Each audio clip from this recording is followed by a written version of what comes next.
The media circus was huge because the talisman was back.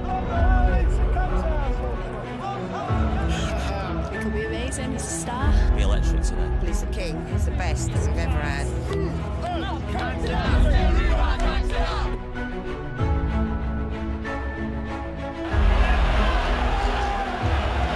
Cantona. He's away. Now what's he going to do? There is your answer. He's received a punishment no one else will ever get in British football. When Brian Robson moved on, there was only one player worthy of inheriting the mystical number 7 shirt. There was only one, Eric Cantona.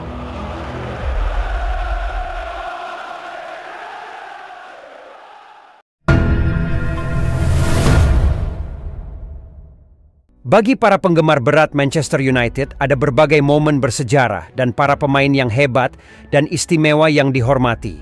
Beberapa pemain bintang yang pernah bermain di MU seperti Cristiano Ronaldo, Wayne Rooney, hingga David Beckham pernah mengisi lini penting kekuatan setan merah. Tetapi sebelum 3 pemain bintang itu, ada pemain yang tidak kalah keren dan tidak kalah dihormati oleh para penggemar MU, yaitu Eric Cantona. Pemain asal Prancis itu terkenal dengan nama Eric King Cantona oleh para penggemar. Dan itu dilakukan untuk mengenang jasa dan betapa pengaruhnya dia, sehingga membuat MU berjaya ketika ia bergabung di skuad Setan Merah.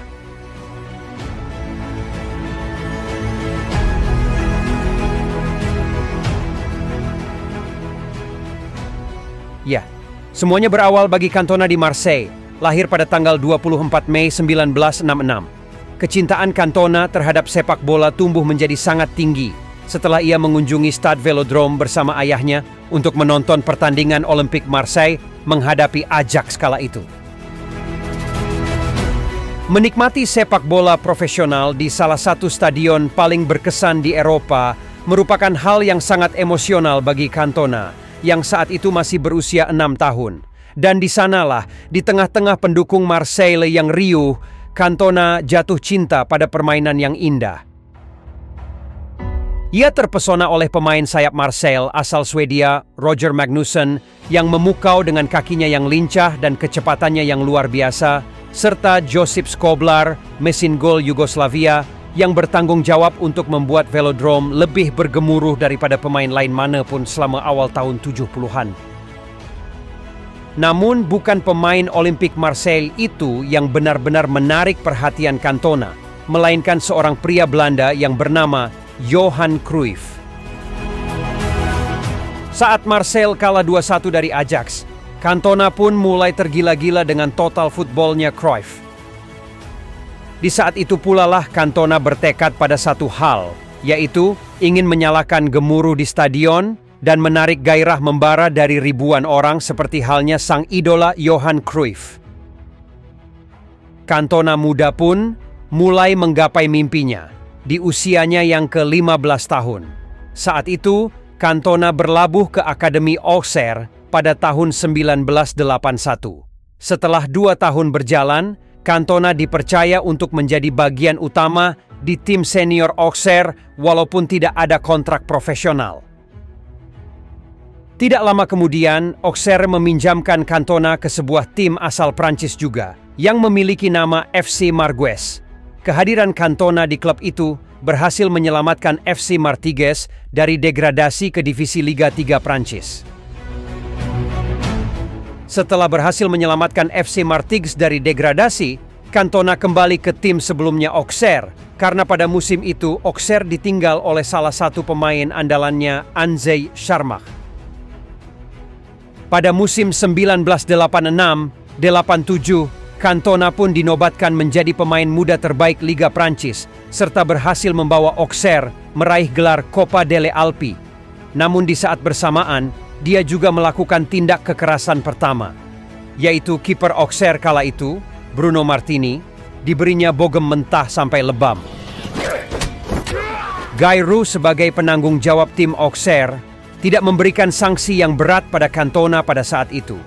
Cantona hanya diberikan sanksi denda dan tetap bermain pada pertandingan selanjutnya, walaupun pada akhirnya Roux geram setelah Cantona melakukan hal yang serupa pada pemain lawan. Ia merasa geram dan kehabisan kesabaran ketika telapak sepatu Cantona menghujam dengan keras kaki pemain lawan yang membela klub Nantes asal Armenia, Michel Derzakarian. Pada akhirnya Roux menghukum Cantona dengan larangan bermain selama 3 bulan dan akhirnya menjualnya ke klub asal kota kelahirannya, Marseille. Uniknya, kedatangan Eric Cantona berhasil membawa Marseille juara Liga Prancis dalam 2 musim setelah 16 tahun tanpa memenangi gelar juara. Akan tetapi, karir Eric Cantona di Marseille tak berakhir dengan baik, yang mana pada puncaknya ia terlibat kasus pelecehan pada pelatih timnas Prancis saat itu, Henri Michel. Cantona dengan berani menyebut Henri Michel sebagai sac of merde atau sekantung kotoran. Buah yang dipetik oleh Cantona tak lain dan tak bukan, ia mendapatkan sanksi berupa larangan bermain dengan timnas Prancis selama 1 tahun. Pada tahun 1989, Cantona akhirnya dikirim ke Montpellier oleh Bernard Tapie selaku pemilik tim Marseille. Setelah sebelumnya Cantona melempar jersinya ke arah Gérard Gilly yang saat itu merupakan pelatih Marseille setelah menariknya keluar lapangan. Tidak berhenti sampai di situ, Cantona kembali berulah di klub barunya ini. Kala itu, Cantona melempar sepatunya ke muka rekan satu timnya Jean-Claude Lemoule. Setelah Montpellier menelan kekalahan dari Lille, Cantona pun kembali mendapatkan sanksi berupa hukuman larangan bermain selama 2 pertandingan. Ternyata bukan hanya Montpellier yang mendapatkan jasa Cantona yang berstatus sebagai pemain pinjaman. Sebelumnya Cantona juga pernah dipinjamkan ke FC Girondins hingga ke Bordeaux, tim yang bermarkas di Stadion Chaban-Delmas. Hal ini diakibatkan karena Bernard Tapie tidak menyukai Cantona. Pada akhirnya, di tahun 1991, Bernard Tapie berhasil mendepak Cantona dari Marseille. Pada saat itu, Nîmes Olympique lah yang menjadi pelabuhan selanjutnya Cantona. Bukannya berubah, Cantona kembali melakukan kebengalannya di klub barunya itu. Bukan lagi masalah berkelahi dengan rekan satu tim, melainkan Cantona saat itu melempar bola ke arah wasit setelah mendapatkan kartu merah. Akibat dari kelakuannya itu, Cantona dihadiahi larangan bermain selama 1 bulan oleh Federasi Sepak Bola Prancis, dan oleh karena itu Cantona diwajibkan hadir di persidangan dengan pendapat. Pada saat menghadiri persidangan tersebut, Cantona meledak dan mengatakan semua anggota komite idiot yang berakhir pada masa hukuman tambahan selama 2 bulan larangan bertanding di kancah sepak bola Prancis. Penambahan hukuman itu membuat Cantona semakin meradang sampai-sampai dia mengumumkan pensiun dari timnas Prancis. Peristiwa inilah yang kemudian memicu kepindahan Cantona ke Britania. Michel Platini berperan besar di balik keputusan tersebut.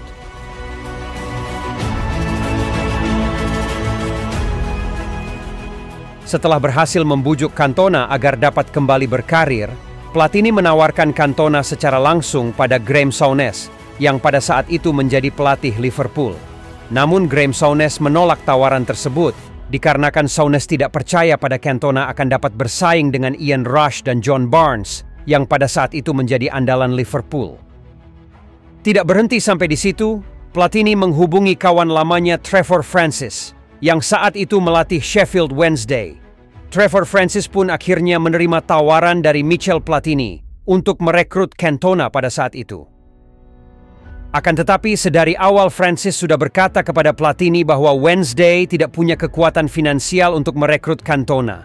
Wednesday ketika itu hanya menjadi etalase untuk memamerkan Cantona kepada klub-klub kaya di Inggris. Hingga akhirnya Leeds United, asuhan Howard Wilkinson, menunjukkan minatnya. Pada Januari 1992, Cantona diresmikan sebagai penggawa baru The Whites. Mulanya, Cantona cuma didatangkan sebagai pemain pinjaman dari Nîmes, tetapi kemudian statusnya dipermanenkan. Setengah musim bersama Leeds itu jadi masa yang menyenangkan buat Cantona. Dia dibayar mahal dan sanggup menunjukkan permainan cemerlang dengan mencetak 9 gol di Liga, sekaligus membawa Leeds menjadi juara First Division Liga Inggris terakhir sebelum berganti menjadi Premier League. Dia bahkan sempat mencetak 3 gol pertama di Premier League saat Leeds menang 5-0 atas Tottenham Hotspur. Sayangnya, bulan madu itu tak berlangsung lama. Pada musim 1992-93 yang menjadi musim pertama digelarnya Premier League, Cantona mulai bersikap seenaknya. Wilkinson sendiri mulai gerah dengan sikap Cantona dan mulai sering memarkirnya di bangku cadangan. Tahu bahwa relasinya dengan Wilkinson tak bisa lagi diselamatkan, Cantona kemudian meminta dijual. Tak cuma meminta dijual. Dalam faksimili yang dikirimkannya kepada pihak klub, Cantona menyatakan ingin bermain untuk Manchester United, Liverpool, atau Arsenal. Kebetulan pada saat itu Manchester United sedang mengalami krisis pemain di lini depan. Setelah Ferguson gagal mendatangkan Alan Shearer, kemudian membeli Dion Dublin. Sayang kemudian Dublin mengalami cedera patah kaki. Untuk menggantikan Dublin, saat itu Ferguson memiliki 3 pemain pilihan utama yang ingin diboyongnya, yaitu David Hirst, Matt Letizia, dan Brian Deane. Sedangkan nama Eric Cantona hanya menjadi opsi yang keempat, nama yang tak terpikirkan oleh Sir Alex Ferguson untuk merekrutnya. Namun sayangnya, ketiga nama yang menjadi pilihan utama Ferguson saat itu, semuanya gagal digayat. Dibuat pusing dengan kondisi itu, tiba-tiba Martin Edwards, direktur MU, mendapat telepon dari pemilik Leeds United, Bill Fotherby. Keperluan Fotherby menelpon Edwards kala itu adalah mengajukan tawaran untuk membeli Dennis Irwin. Ferguson yang pada saat itu berada di samping Edwards, langsung ikut campur pada transaksi tersebut. Bukannya menerima tawaran untuk Irwin, Edwards dan Ferguson malah menolak dan mengajukan tawaran balik, yaitu bertanya apakah Cantona dijual atau tidak. Karena Leeds pada saat itu sedang sedikit mengalami krisis keuangan, namun Bill Fotherby tidak langsung memberikan jawabannya, tapi selang beberapa hari kemudian datang berita baik pada bulan November 1992 bahwa Cantona resmi memperkuat Manchester United dengan mahar 1,2 juta pound sterling.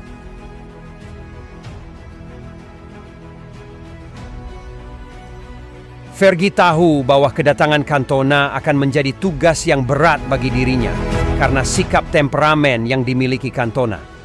Namun dengan tegas, dia mengatakan bahwa dirinya lebih temperamental daripada Cantona. The King was born in here. 10 tahun setelah memulai karier profesional, Cantona akhirnya menemukan tempat yang benar-benar cocok untuknya. Di bawah asuhan Ferguson yang tegas tapi kebapakan, Cantona mulai melunak. Pada tahun pertamanya di Old Trafford, Cantona langsung berhasil membawa MU meraih gelar juara Liga Primer di musim 1992-93 setelah 26 tahun lamanya tanpa gelar.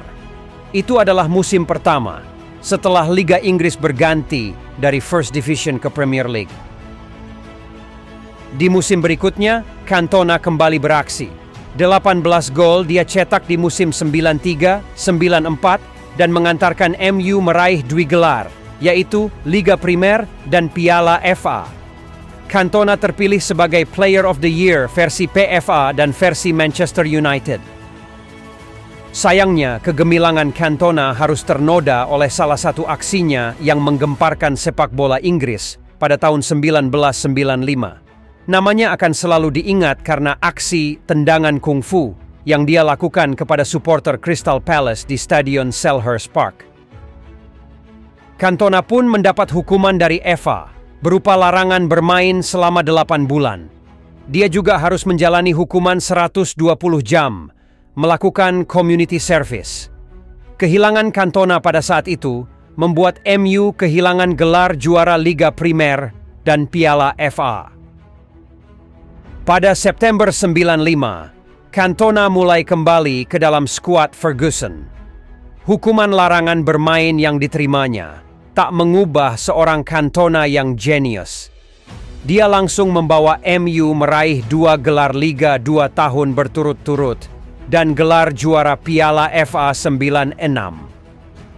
Atas penampilannya itu, Cantona meraih penghargaan Football Writers Association Footballer of the Year pada musim 95-96.